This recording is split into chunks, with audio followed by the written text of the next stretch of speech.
체크를 발행하여 페이먼트를 하는 것이 많이 줄었습니다. 편하게 디렉트 디파짓이나 카드 결제, 온라인 페이를 많이 사용하는데요. 세금도 마찬가지입니다. 체크로 납부할 수 있지만 국세청 웹사이트를 통해 웹으로 페이하는 경우가 더 많아졌는데요. 이에 따른 실수도 많습니다. 간혹 금액을 잘못 입력했다든지 납부해야 하는 연도를 잘못 지정했다든지 은행 정보를 잘못 입력하는 등의 사소한 실수로 인해 국세청에서 벌금과 이자에 대한 노티스를 받는 경우도 종종 있습니다.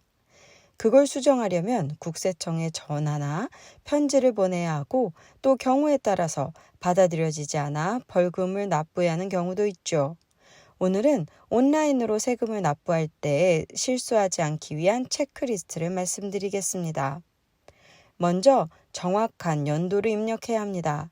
2024년 세금을 2025년에 납부할 때에는 2024년을 입력해야 합니다. 2025년에 납부하니까 2025년으로 입력하는 것은 안 됩니다. 특히 개인세금 보고의 네 번째 예납일은 그 다음에 1월이므로 쉽게 혼동될 수 있는데요.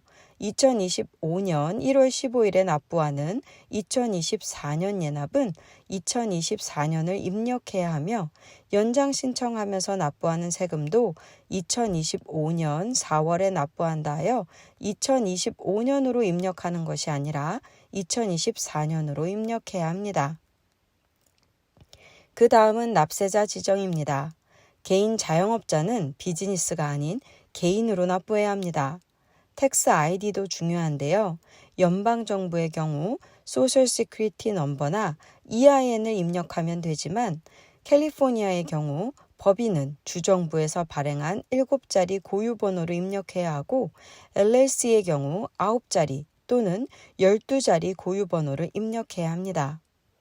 납부 세금의 종류는 예납세금인지 연장 신청하면서 납부하는 세금인지 세금 보고서를 제출하면서 납부하는 세금인지 노티스를 받아 납부하는 추가 세금인지 등 상황에 맞는 페이먼트 타입을 지정해야 합니다.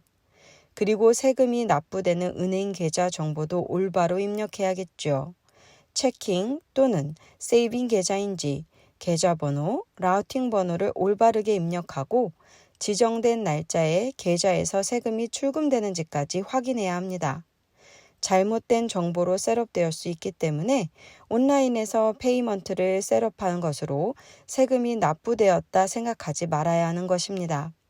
이러한 정보를 잘못 기입하면 납부한 세금이 다른 연도에 적용이 된다든지 다른 종류의 세금에 적용이 된다든지 하여 그해 연도에는 추가 세금과 벌금이 나올 수 있고 이를 해결하려면 수일에서 수개월이 걸릴 수 있기에 온라인으로 세금을 납부할 때에는 앞서 말씀드린 내용을 체크하면서 납부하는 것이 좋겠습니다.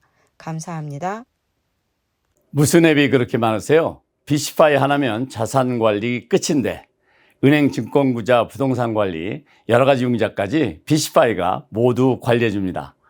미국에 살면 누구나 비시파이. 이게 요즘 핫한 비시파이입니다. 자산이 한꺼번에 싹 다 보이니까 돈 모으는 재미가 쏠쏠해요. 자산관리를 비시파이가 한 번에 끝내줍니다. 저도 비시파이를 사용하고 있습니다. 자산관리의 나이스 샷, 비시파이. 한 가지 더. 해킹 횡령 더 이상은 설 자리가 없도록 내돈 도난 방지에도 최고 비시파이. 오늘부터 내 돈 관리는 비시파이 꼭 가입하시고 부자 되세요.